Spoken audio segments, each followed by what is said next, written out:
क्षेत्रज्ञम चापि माम विद्धि सर्व क्षेत्रेषु। जितने भी क्षेत्र हैं, जितने भी स्थान हैं, जितने भी पदार्थ हैं, जड़ चेतन, उन सब को जानने वाला, उनका ज्ञाता, उनके कर्मों को जानने वाला, उनके गुण स्वभाव को जानने वाला, उनकी शक्तियों को जानने वाला और उनके कर्मों के अनुसार फल देने वाला, मैं सब जानता हूं। क्षेत्र क्षेत्रज्ञ और ज्ञानम। और कह रहे हैं ये तू पूरे ब्रह्मांड के बारे में यदि नहीं जान सकता है तो कम से कम तू अपने शरीर और अपनी आत्मा के बारे में तो जान ले, क्योंकि ये शरीर भी एक छोटा मॉडल है पूरे ब्रह्मांड का। तो हमारे ऋषि कहते हैं कि जिन्होंने शरीर और अपनी आत्मा के बारे में जान लिया, ठीक ठीक तत्व ज्ञान जिसको हो गया, तो समझ लो उसने फिर सारे ब्रह्मांड को ही जान लिया, फिर उसके लिए जानने योग्य कुछ भी शेष नहीं बचा है। और ये ज्ञान यदि नहीं हुआ तो फिर जितना भी जाना वो सारा व्यर्थ है। और यदि ये ज्ञान हो गया तो फिर जो कुछ भी आपने जाना वो उसमें अतिरिक्त ऐड होता चला जाएगा, फिर उसकी क्वालिटी बढ़ती चली जाएगी। तो यहाँ कह रहे हैं मम मतम, ऐसा मेरा मानना है, ऐसा भगवान का मानना है, ऐसा योगेश्वर कृष्ण का मानना है यहाँ पर, कि वास्तव में ज्ञान क्या है, अपनी आत्मा को अलग से जान लेना और शरीर, इंद्रिय, मन, बुद्धि, चित्त, अहंकार आदि को अपने से अलग जान लेना। ये ज्ञान जिसको हो गया वो ही सच्चा ज्ञान है, वो ही अंतिम ज्ञान है, वो ही श्रेष्ठतम ज्ञान है। उसके अतिरिक्त जो ज्ञान है वो तो फिर अज्ञान कोटि में ही आता है। जैसे गणित में संख्याएं लिखते हैं तो उसमें एक संख्या लिखा, पहले एक लिखा, फिर उसके आगे एक जीरो लगाया तो संख्या कितनी बन गई फिर 10, और एक जीरो लगाया तो 100, और एक जीरो लगाया तो 1000, और एक लगाया तो 10,000, और एक लगाया तो 1,00,000। आप लगाते जाइए, संख्या बढ़ती जाएगी, उसकी वैल्यू बढ़ती चली जाएगी। आपने 10 जीरो लगा दी एक के आगे और अब एक को मिटा दीजिए, अब इनकी वैल्यू कितनी है, चाहे 10 जीरो हो या 1 जीरो हो, जीरो जीरो ही है फिर एक के बिना। तो ऐसे ही संसार के जितने भी पदार्थ हमारे पास हैं, जितनी भी नॉलेज है, जितनी भी जानकारियां हैं, वो यदि हम एक अपने आप को जानते हैं तो वो सारी जानकारियां वैल्यूएबल हो जाती हैं फिर। और यदि अपने स्वरूप को नहीं जानते हैं तो फिर वो सब कुछ पाकर के भी ना पाने जैसा है, वो जीरो है फिर। इसलिए आपने अपने आप को जाना कि मैं एक आत्मा हूं और मेरा ये कर्तव्य बनता है कि जो कुछ भी मेरे पास है उसको अपने कल्याण में लगाऊं। जिन लोगों की जिम्मेदारी है मेरे ऊपर, मेरे परिवार, घर, बेटा, बेटी, रिश्तेदार, जिनकी जिम्मेदारी है उनके कल्याण में भी लगाऊं और सारा वहीं पर ही खर्च ना कर दूं, क्योंकि ये जो मिला है ये पिछले जन्म में जो कर्म किए थे, जो बीज बोए थे, उनकी फसल के रूप में आया है मेरे पास।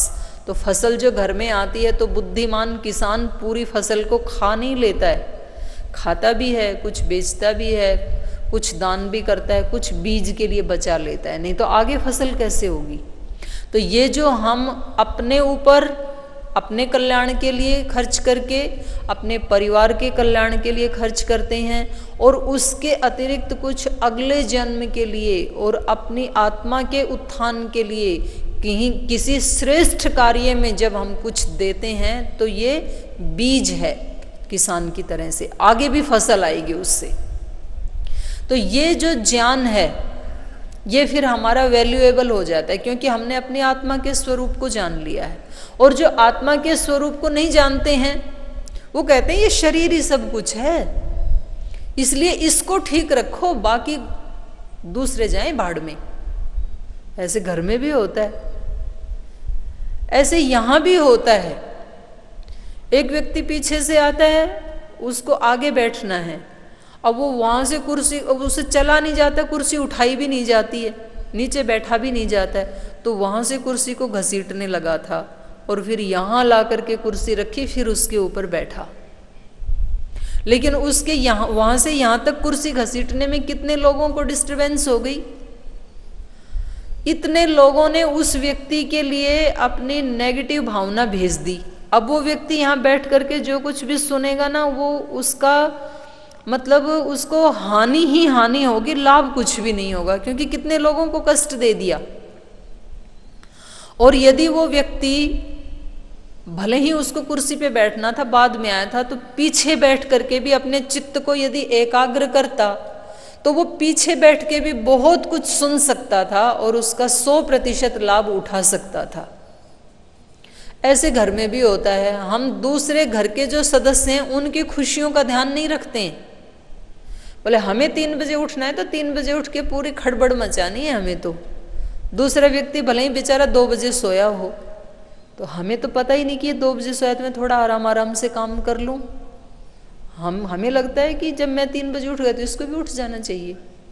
तो वो व्यक्ति बीच बीच में उसकी आंखें खुलती हैं तो वो ना बहुत सारी बद्दुआएं दे देता है हमारे लिए कि ये उठ गए हैं, देखो ये सोने भी नहीं देते हैं। तो जितना उठ के लाभ हुआ उतना उनकी बद्दुआ से हानि भी हो गई। तो क्योंकि हमें ज्ञान नहीं है, इसलिए हमें घर में, परिवार में, समाज में सब कुछ अपनी ही खुशी के लिए नहीं करना, दूसरों की खुशियों के लिए भी बहुत कुछ करना है। ये हमारा ज्ञान है। और ये ज्ञान हमें तभी हो सकता है कि इसमें हानि किसकी हो रही है, मेरी आत्मा की ही हानि हो रही है इसमें। इसलिए धन कमाने के लिए, पावर के लिए कितनी मेहनत करते हैं हम, कितना पुरुषार्थ करते हैं, लेकिन धन के साथ साथ ये आंतरिक पावर बढ़ाने के लिए दूसरों की दुआएं लेना भी बहुत जरूरी है। ये भी बहुत बड़ी संपत्ति है और उसके लिए हमें हर श्रेष्ठ कार्य में सहयोग करना चाहिए, जहाँ कहीं भी श्रेष्ठ कार्य हो रहा है। और अपने घर परिवार में भी एक दूसरे का सहयोग करना चाहिए। और जब हम दूसरे का सहयोग करते हैं तो वो फिर हमारे लिए शुभ भावना, शुभ कामना बोलते हैं ना, हमारी शुभ कामना है आपके लिए, तो ये शुभ कामना बहुत काम करती हैं। आपका बच्चा जब कहीं जाता है इंटरव्यू देने के लिए या एग्जाम देने के लिए, तो आपके पास आता है आशीर्वाद लेने के लिए। अगर वो पूरी साल पढ़ा है तो बिना आशीर्वाद लेके जाएगा तो भी पास तो हो ही जाएगा ना। और यदि वो सारी साल पढ़ा ही नहीं और फिर आपका आशीर्वाद लेके जाए तो क्या वो पास हो जाएगा? तो उसका पास होना किस पे डिपेंड करता है?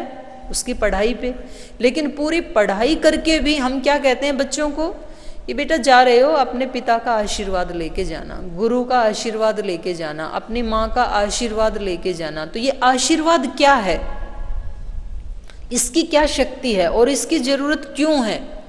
क्योंकि जैसे ही बच्चा आशीर्वाद लेने के लिए आता है तो पहले तो वो अपने मन में ये धारणा बना लेता है कि मुझे मेरी माँ का, पिता का, गुरु का आशीर्वाद मिल गया, इसलिए आज मैं जो भी लिखूंगा वो सब बढ़िया ही बढ़िया लिखूंगा और इसमें मेरा रैंक आना ही आना है। और दूसरा, इधर से आपने भी वही भावना उसके लिए क्रिएट की, वही दुआ की कि मेरे बच्चे ने बहुत जी तोड़ मेहनत की है पूरे साल भर और ये उसके लिए योग्य है, इसलिए मेरी हृदय से दुआएं हैं कि इसको कामयाबी मिले। तो आप कहते हो कि जाओ बेटा सब अच्छा ही अच्छा होगा, और वास्तव में अच्छा ही होता है। तो ये दुआओं की शक्ति है, शुभ कामनाओं की बहुत बड़ी शक्ति है। इसलिए लोग यहाँ तक कि जब राजनेता इलेक्शन के लिए खड़े होते हैं तो कोई छोटे से छोटा साधु, संत, महात्मा और फकीर कोई छोड़ते नहीं है, जहां आसपास मिले सबसे आशीर्वाद लेने जाते हैं। अच्छी परंपरा है, जाना ही चाहिए। तो आशीर्वादों में बहुत शक्ति है। तो ऐसे हमें भी पूरे दिन भर ऐसे आशीर्वाद लेने चाहिए। और आशीर्वाद जबरदस्ती नहीं लिए जाते हैं। जैसे कुछ लोग हमारे संगठन में भी जो सेवा करते हैं तो उनको वहाँ रोकेंगे कि यहाँ महाराज जी ने ना 4-5 लोगों को ऊपर आने के लिए बोला है, इसलिए आप रुक जाओ, आप कल आशीर्वाद ले लेना। बोले आपको क्या पता हमने कितना यहाँ दान दे रखा है। वो हमारे को हटा के ज़बरदस्ती आ जाते हैं। फिर स्वामी जी ऐसे देखते हैं कि आपको बोला था इनको कल भेजना, तो हम क्या करें जी। तो वो आ गए यहाँ। अब स्वामी जी ने क्योंकि उनको कल बुलाया था तो आज तो बुलाया नहीं था। फिर वो यहाँ के देखते हैं कि स्वामी जी ठीक से आशीर्वाद नहीं दे रहे हैं। फिर स्वामी जी का हाथ पकड़ते हैं यहाँ से, बाबा जी आशीर्वाद दो, मैं इतनी कक्षा लगाता हूँ, मैं इतना काम करता हूँ, आशीर्वाद दो। आशीर्वाद भी मतलब डंके की चोट लेना चाहते हैं, जबरदस्ती लेना चाहते हैं खींच करके। लेकिन आशीर्वाद कैसे मिलते हैं, कृपा कैसे मिलती है? कृपा का और आशीर्वाद का पात्र बनना पड़ता है। यदि हम पात्र हैं तो हमें पीछे से बुलाया जाएगा कि वो फलां व्यक्ति कहाँ है, उसको बुलाओ। आप सब इधर तो माताएं हैं, आपका जो छोटा बच्चा है, बिल्कुल छोटा बेबी 1-2 महीने का, वो तो बोल भी नहीं सकता है, लेकिन वो आपकी कृपा का, आपकी करुणा का, आपके प्रेम का पात्र है, क्योंकि उसके पास तो और कोई चारा ही नहीं है। तो जब वो छोटा होता है और आप कहीं किसी काम के लिए खेत में चले जाते हैं या कहीं नौकरी करते हैं तो ऑफिस में चले जाते हैं या बाहर चले जाते हैं, तो बच्चा जब भूखा है तो क्या कर सकता है? पलने में पड़ा पड़ा रो सकता है बेचारा। तो जैसे ही वो रोता है, पूरी ताकत लगा करके रोता है, बच्चा घर में रो रहा है, माँ खेत में काम कर रही है, लेकिन बच्चे के रुदन में इतनी पावर है कि माँ के स्तनों से दूध निकलने लगता है। माँ रोक नहीं सकती है उसको, और माँ फिर सब काम छोड़ करके दौड़ के आती है कि मेरा बच्चा भूखा है, पहले मैं उसको दूध पिलाऊंगी, बाद में मैं खेत में आऊंगी। ये है पात्र बनना। पात्रता होगी तो उस कृपा को, गुरु की कृपा को, भगवान की कृपा को, बड़ों की कृपा को कोई रोक नहीं सकता है। आप जहाँ कहीं भी हैं वो कृपा आएगी आपके पास, लेकिन वो कृपा का पात्र बनने के लिए हम जहाँ कहीं भी हैं वहाँ हमें उसका जैसा गुरु ने बताया है वैसा अनुष्ठान करने की आवश्यकता होती है, फिर कोई नहीं रोक पाएगा। तो ये ही सच्चा ज्ञान है, हम अपने स्वरूप को जाने और अपने स्वरूप में उसको और आभूषित करें। जैसे मैंने बताया ना, हम बाहर के अपने शरीर को ठीक ठाक रखने के लिए, बाहर की पावर को बढ़ाने के लिए, बाहर की दौलत को बढ़ाने के लिए कितना पुरुषार्थ करते हैं। गुरु हमें हमारे अंदर के दोष बताते भी हैं, क्योंकि कई बार कुछ चीजें ना हमें पता नहीं लगती हैं, हम नहीं देख पाते हैं, दूसरे बता देते हैं, पर दूसरे कई बार वो भी ठीक से नहीं देख पाते हैं, वो अपने ज्ञान के अनुसार बताते हैं। लेकिन गुरु का क्योंकि राग द्वेष तो है नहीं, इसलिए गुरु जो बताते हैं वो बिल्कुल ठीक ठीक बताते हैं। गुरु तो आईना जैसे होते हैं ना, शीशे की तरह से होते हैं, तो शीशा कभी गलत नहीं दिखाता है। शीशे को क्या लेना देना है, वो आपको गलत क्यों दिखाएगा? तो जैसे हम हैं वैसा ही शीशा दिखाता है। तो गुरु हमें दोष दिखाते भी हैं, साथ में दोष को मिटाने की ताकत भी देते हैं। हमारे अंदर तो शक्ति नहीं है, हम कहते हैं जी हम चाहते तो हैं ऊंचा उठना, उठ तो नहीं पाते, क्या करें, सारी बातें तो हम जानते हैं, लेकिन हम वैसा कर तो नहीं पाते, तो करें कैसे? तो गुरु हमें उसकी शक्ति देते हैं। शक्तिपात आपने सुना होगा, गुरु बताते भी हैं, शक्ति भी देते हैं, लेकिन चलना हमें ही पड़ता है। गुरु हमारे लिए कर देंगे ऐसा कभी भी हमें भ्रम नहीं पालना चाहिए। गुरु ने पहले योग की विद्या को अपने जीवन में खोज की, अपने जीवन में जिया, अपने जीवन में उतारा, उसके बाद हमारे शरीर में रोग हैं ये बताया, और योग नहीं करेंगे तो और रोग होने वाले हैं ये भी बताया। लेकिन योग से रोग ठीक होते हैं ये ज्ञान बता करके, ये शक्ति दे करके, अपने जीवन से दी वो शक्ति हमें, फिर भी योग करना किसको पड़ेगा? ऐसा तो नहीं हो सकता कि स्वामी जी यहाँ दंड बैठक कपालभाति सब करते रहें और हमारा मोटापा कम हो जाए, ऐसा कभी नहीं होगा, करना हमें ही पड़ेगा। तो जैसे बाहर के पुरुषार्थ हमें स्वयं करने पड़ते हैं, बाहर की दौलत, बाहर की संपत्ति पाने के लिए, ऐसे ही आंतरिक पावर को पाने के लिए, आंतरिक शक्ति को पाने के लिए, आंतरिक भागवत कृपा को पाने के लिए भी पुरुषार्थ किसको करना पड़ेगा? हमें ही करना पड़ेगा। उसकी शक्ति देंगे गुरु, देते ही हैं, और हम कभी उसको लेकर के हमें पता ही नहीं चलता है कि दे रहे हैं। तो हमें माता पिता गुरुजन वो अंदर की शक्ति देते हैं। तत्क्षेत्रम यच्च यादृक् तद्विकारी यतश्च यत् सच यो यत् प्रभावश्च तत्समासेन मे शृणु। कह रहे हैं ये जो क्षेत्र है अर्थात ये शरीर, और यच्च यादृक्च, ये जो है ये शरीर का स्वरूप क्या है और कैसा है ये, यच्च यादृक्च तद्विकारी, और क्या क्या इसके विकार हैं, यतश्च यत्, जो कुछ भी इससे विकार होते हैं, सच यो यत् प्रभावश्च, तो वो क्षेत्र और उसके प्रभाव वो सब तत्समासेन में श्रेणु, तो उनको संक्षेप में, समास कहते हैं इकट्ठा करना, उस सब को संक्षेप में मैं तेरे को बता रहा हूं कि क्या क्या आप लेके चल रहे हैं, इस शरीर में क्या क्या शक्तियां हैं, क्या क्या है। ऋषि भी बहुधा गीतम छंदो भी विविधई पृथक ब्रह्मसूत्र पदैश्चैव हेतु मद भी विनिश्चितैहि। बहुधा ऋषि भी गीतम छंदो भी ही विविधई ही, करें ये बात बहुत सारे ऋषियों ने बताई है। भगवान योगेश्वर कृष्ण कह रहे हैं ये मेरी ही बात नहीं है जो मैं तेरे को शरीर के बारे में बताने जा रहा हूँ, ये ऐसा नहीं है कि केवल मैं ही नई बात बता रहा हूँ, ये बहुत सारे ऋषियों ने बहुत प्रकार से, बहुधा अनेक प्रकार से बताई है। एकम सद्विप्रा बहुधा वदंती, एक ही सत्य को जो विप्र लोग हैं, ज्ञानी लोग हैं, वो अलग अलग प्रकार से बताते हैं, जैसा जैसा जिसका अनुभव हुआ।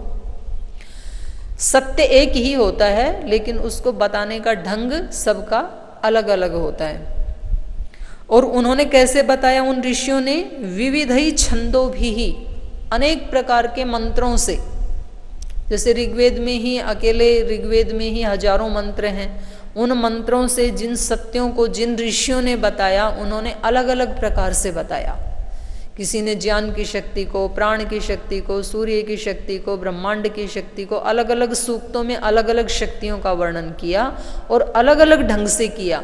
तो यहाँ भी भगवान कृष्ण कह रहे हैं छंदो भी विविधई पृथक, अलग अलग प्रकार के मंत्रों के द्वारा अनेक प्रकार के ऋषियों ने उसके गीत गाए हैं, इसकी महिमा के गीत गाए हैं, इस संसार की महिमा के और इस शरीर की महिमा के। ब्रह्मसूत्र पदैश्चैव, और वेदों के अतिरिक्त, छंद मतलब मंत्र, मंत्र तो वेदों में होते हैं, और इसके अतिरिक्त ब्रह्मसूत्र, ब्रह्मसूत्र कहते हैं वेदांत को, वेद का अंत माने वेद का निचोड़। 6 दर्शनों में एक दर्शन है वेदांत दर्शन। तो कहा ब्रह्मसूत्र पदैश्चैव चैव हेतु मद भी ही विनिश्चितैहि, और बहुत सारे हेतुओं से, तर्क से, युक्तियों से उसके बारे में बताया है, वो मैं आपको बता रहा हूं। महाभूतानि अहंकारो बुद्धिरव्यक्तमेव च इंद्रियाणि दशैकम च पंचचेंद्रिय गोचराः। तो क्या क्या है हमारे इस अस्तित्व में, वो गीता बता रही है। यही वर्णन सांख्य दर्शन में भी किया है कपिल ऋषि ने। इसमें महाभूत, हमारा शरीर किससे बना है? 5 महाभूतों से बना है, अग्नि जल पृथ्वी वायु आकाश। अच्छा, हमें पता नहीं चलता एक एक चीज का कितना महत्व है। अग्नि का क्या है, जो हमारे शरीर में जो एक टेम्परेचर बना रहता है, सर्दी में भी उतना ही रहता है, गर्मी में भी उतना ही रहता है। बहुत गर्मी होने पे शरीर उबलने नहीं लगता है, और बहुत ठंडी होने पे शरीर बिल्कुल ठिठुरता था, लेकिन अंदर का टेम्परेचर वही रहता है। इसको कौन मेंटेन कर रहा है? अग्नि तत्व ही कर रहा है। तो अग्नि जल पृथ्वी वायु, तो ये 4 चीजें तो हमें समझ में आती हैं। हमें लगता है आकाश का क्या महत्व है हमारे जीवन में। आकाश यदि ना होना तो थोड़ी देर भी हम मतलब जी ना पाए आकाश में। अभी तो हम ऐसे घूमते फिरते रहते हैं, हमें पता ही नहीं कि इसमें आकाश का कितना सहयोग है। जिस दिन कभी किसी दिन किसी को ऐसा चांस मिला हो, आपको MRI करवानी पड़ी हो, आप में से हुई किसी की MRI? हाँ, इनका अनुभव है। तो जब उस मशीन में लिटाते हैं ना, तो मशीन बिल्कुल ऐसे सिर के पास रहती है, और यदि आंखें खोलें तो ऐसे लगता है कि मतलब कब हटेगी ये, जी घुटने लगता है, तो आंखें बंद करके रहता है व्यक्ति वहाँ पर। उस दिन पता लगता है जब उसमें आधा घंटा 20 मिनट 1 घंटा उसमें लिटा के रखते हैं, तो ऐसे लगता है कि कब इससे बाहर निकलूं और कब खुले आकाश में मैं श्वास लूं। तब पता लगता है आकाश की क्या महिमा है। तो ये 5 तत्वों की बहुत बड़ी महिमा है हमारे जीवन में। तो हमारे इस अस्तित्व में क्या क्या है? 5 महाभूत हैं। महाभूतानि अहंकारो, और अहंकार, अहंकार का मतलब मैंपन। जैसे मैं साध्वी देव प्रिया हूँ, मैं एक आचार्य हूँ, मैं एक डॉक्टर हूँ, एक वकील हूँ, ऐसे ऐसे जो हमारी पहचान है, ये सब किसके कारण है?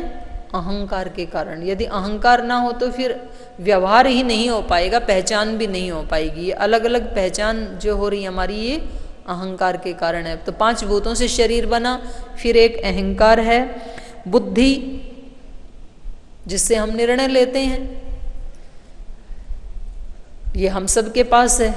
तो एक ये तत्व है हमारे पास बुद्धि, और अव्यक्तम एवच, इस बुद्धि के साथ साथ अव्यक्त प्रकृति जिससे ये सब बने उसको अव्यक्त प्रकृति कहते हैं। सत्वरज तम, इनकी साम्य अवस्था जो समान समान रहते हैं उसको मूल प्रकृति कहते हैं, उसको अव्यक्त भी कहते हैं। उस अव्यक्त से ये व्यक्त हुआ है ये सारा संसार। और उसमें इंद्रियाणी दशैकम, 10 माने 10 और 1 मतलब 1, दशैकम माने 11 इंद्रियां, 5 ज्ञानेन्द्रियां, 5 कर्मेंद्रियां और 11वां मन। इंद्रियाणी दशैकम च पंचचेन्द्रियाणी गोचरा, और 5 इंद्रियों के विषय शब्द स्पर्श रूप रस गंध। तो ये कुल मिलाकर के कितने हो गए? 5 महाभूत, 1 बुद्धि 6, 1 मूल प्रकृति 7, और 11 इंद्रियां, 11 और 7 18, और 5 इंद्रियों के विषय, तो कितने हो गए? 23। तो इसमें एक महतत्व इन्होंने नहीं बताया, बुद्धि तत्व महतत्व एक ही है। तो ऐसे यही वर्णन बिल्कुल सांख्य दर्शन में भी है। सत्वरजस्तम साम साम्यावस्था प्रकृति, प्रकृतिर महान महतो अहंकार, अहंकारात् पंच तन्मात्राणि उभयम इंद्रियम तन्मात्रेभ्य स्थूल भूतानि पुरुष इति 25 गणः, ऐसा सूत्र है वहां पर। सबसे पहले ये सृष्टि बनी तो कैसे बनी? मूल प्रकृति सत्वरजतम, वो समान समान अवस्था में थे प्रलय जब थी। फिर उनमें ईश्वर की प्रेरणा से, चेतना से कुछ हलचल पैदा हुई, गति पैदा हुई उनमें सत्वरजतम में। तो उसमें सत्व जो है वो बढ़ गया थोड़ा सा, उनका इम्बैलेंस हुआ तीनों का जो साम्य अवस्था में थे। तो सबसे पहला जो तत्व बना इस सृष्टि में सत्वरज तमसाम साम्यावस्था प्रकृति महान महतत्व बना, और उससे फिर अहंकार बना अगला तत्व। अहंकार से फिर 5 तन्मात्राएं बनी, जिसको यहाँ इंद्रिय गोचर कहा। शब्द तन्मात्र, स्पर्श तन्मात्र, रूप तन्मात्र, गंध तन्मात्र, पृथ्वी तन्मात्र, ये जो विषय इन्होंने कहे वो 5 तन्मात्राएं बनी अहंकार से, और 11 इंद्रियां बनी, 5 ज्ञानेन्द्रियां बनी, 5 कर्मेंद्रियां बनी, 1 मन बना। और फिर वो जो सूक्ष्म भूत थे तन्मात्राएं, उनसे 5 स्थूल भूत बने, अग्नि जल पृथ्वी वायु आकाश। इस प्रकार से 24 तो ये, और 25वां आत्मा, और ब्रह्मांड में परमात्मा, उसको एक पुरुष कहा सांख्य दर्शन में। पुरुष का मतलब चेतन तत्व। तो 24 प्रकृति के विकार और 25वां चेतन। तो इन 25 को मिलाकर के ये सारा ब्रह्मांड भी बना है, और ये हमारा पिंड भी बना है।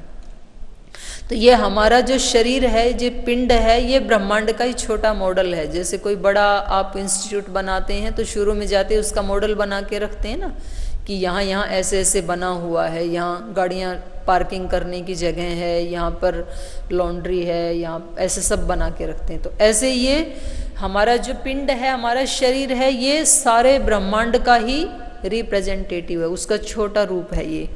तो ये इसी से बने हैं, 24 तत्वों से ही। इनका ज्ञान होना, और इसके विकार क्या हैं इनके, तो एक श्लोक और बताऊंगी, उसके बाद इसको कक्षा को यहीं विराम देंगे। इच्छा द्वेष सुखम दुखम संघातश्चेतना धृति ही एतत् क्षेत्रम समासेन सविकारम उदाहृतम। फिर इसके साथ साथ इनके विकार क्या हैं, इंद्रियों के, मन के, वो इसमें बता दिए। हमारे इस अस्तित्व में क्या क्या है, हम क्या क्या लेकर के घूम रहे हैं। तो ये कह रहे हैं कि इच्छा, द्वेष, सुख, दुख, और इनका संघात, संघात चेतना धृति ही, इन सब का संघात, इन सब का इकट्ठा एक ग्रुप। और धृति मतलब धैर्य। एतत् क्षेत्रम, इस सब को क्षेत्र कहा है। शुरू में बात चली थी ना, एक क्षेत्र है, एक क्षेत्रज्ञ है। तो क्षेत्र क्या है? जो इन 24 से बना है, और इस 24 के अतिरिक्त सुख दुख इच्छा द्वेष प्रयत्न ये सब भी इसी में ही आते हैं।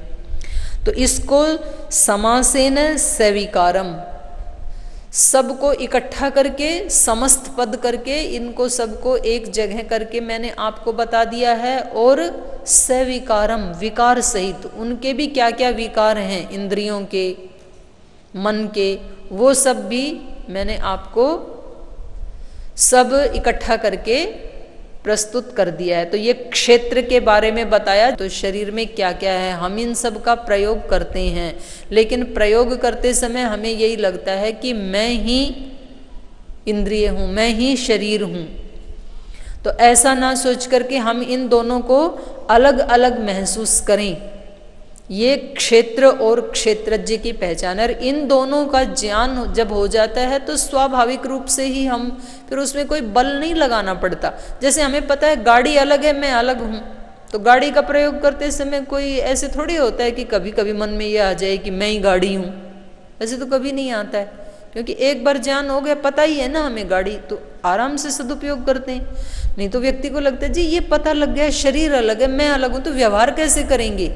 ऐसे ही करेंगे जैसे मकान अलग है, मैं अलग हूं, तो मकान का प्रयोग करते ही हैं। तो हमें योग के द्वारा ही ये ज्ञान हो सकता है। और गीता कहती है ये ज्ञान हो गया तो सब ज्ञान हो जाएंगे, ये ज्ञान यदि नहीं हुआ तो सारे ज्ञान फिर बेकार हैं। मैं अभी यहीं अपनी वाणी को विराम देती हूँ। ओम शांति।